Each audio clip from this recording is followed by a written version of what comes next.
These are Jack and Meg White, also known as the White Stripes. They're a band from Detroit. They make rock and roll without a bass guitarist. This is Steve McDonald of the veteran band Red Cross. Steve thought the White Stripes could use a bass player, so he appointed himself. He took the White Stripes album, called White Blood Cells, and re-recorded it, laying a bass track down on every song. Then he released the results as MP3s on Red Cross's website. He even made up a new album cover and title, Red Blood Cells. McDonald began putting these copyrighted songs online without permission from the White Stripes or their record label. During the project, he bumped into Jack White, who gave him spoken assent to continue. It can be that easy when you skip the intermediaries. Collaboration across space and time. Creative co-authorship with people you've never met. Standing on the shoulders of your peers. It's what the internet is all about. It can be that easy when you skip the intermediaries. But couldn't it be easier still? Not many of us are liable just to bump into Jack White and get the green light, and he's not going to let just anyone play the bass over his songs in any case. But what about other artists who might want you or me to play along? Shouldn't we be able to, if they don't mind? Enter one of the Internet's most famous citizens.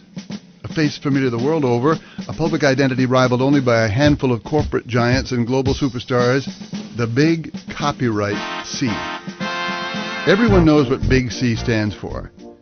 Big C means all rights reserved. Big C means ask permission.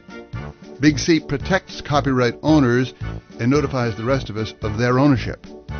Time was when you had to put Big C on anything you wanted to copyright, or else it entered the public domain, the commons of information where nothing is owned and all is permitted.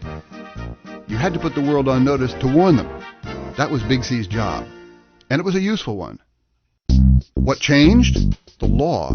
By the late 1980s, U.S. law had changed so that works become copyrighted automatically the moment they're made.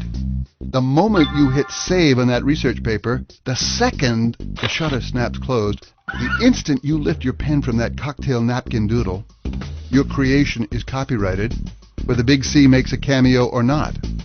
So suddenly, there's no quick way of knowing whether something's owned or not. The new rules may be clear about how you get to own a work.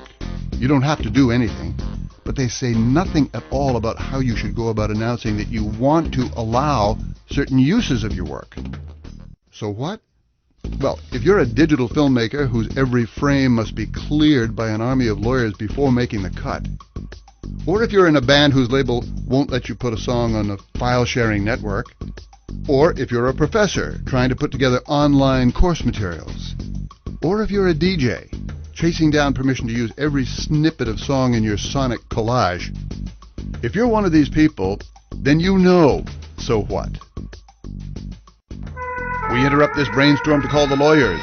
You drop what you're doing and call all the lawyers. You ask for permission, even to use a work whose author doesn't mind if you use it, because you have no idea what the author's intent is. You ask for permission, even to share some of your rights.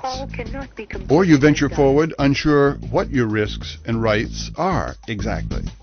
Or, in a haze of legal doubt, you do nothing.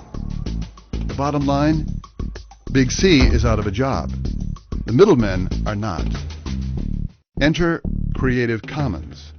Creative Commons wanted to find an easy way to help people tell the world up front that they want to allow some uses of their work. We called the experts, the U.S. Copyright Office, for advice. Their response? There's no real answer. Get creative. So we got creative. How? Our CC brand marks works that are governed by Creative Commons licenses. A set of standardized copyright licenses available free of charge on our website. We wrote these licenses so that lawyers and courts could read them. Then we translated them into a language you can read.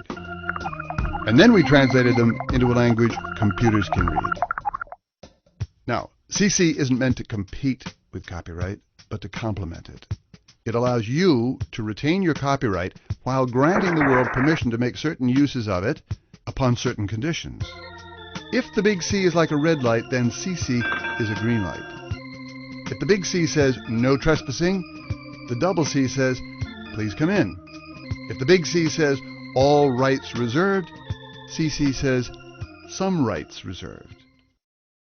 So you can use the powers of the net to find works free to share and build upon, and to invite other people to transform or trade yours so that you can get creative, not only with what you make, but how you make it available.